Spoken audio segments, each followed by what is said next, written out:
Welcome back, everyone. Dr. Ford here. Today, I'd like to share with you some exciting news in women's health.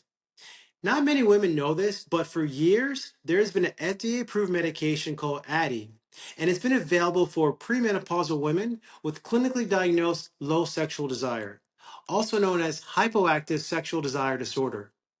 Now, 2 weeks ago, on December 15th, the FDA expanded that approval indication to include postmenopausal women under the age of 65. Now, that's a big milestone in women's health.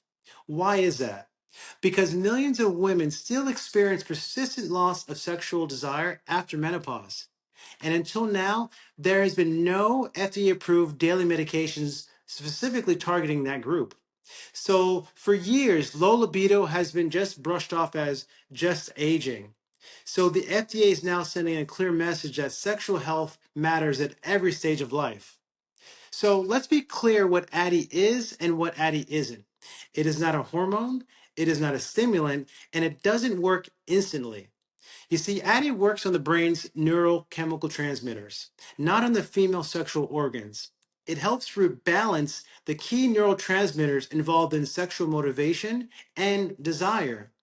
And if taken daily, the benefits will gradually build over time. So people often ask, well, is this just a female version of Viagra? Well, the short answer to that is no. Now, let me explain the difference.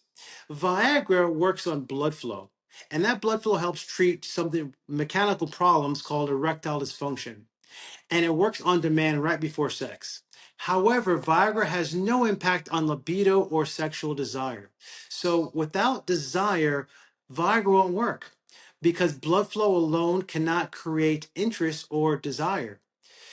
As opposed to Addyi, now Addyi treats something entirely different. Addyi targets sexual desire itself, the mental and emotional drive to want intimacy in the first place. So it's ideally positioned for women who say that they don't feel desire anymore or don't feel the interest of the intimacy anymore. So Viagra, while helps the body respond, Addyi helps to restore interest. Two different problems and very different solutions.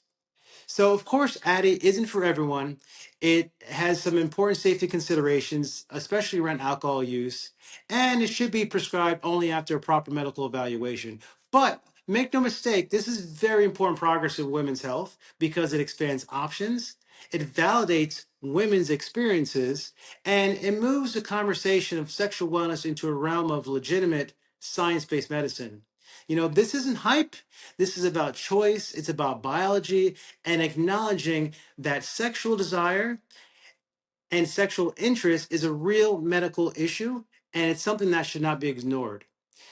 If you'd like more information about sexual health, functional medicine, and regenerative health, I'm here, Dr. Ford.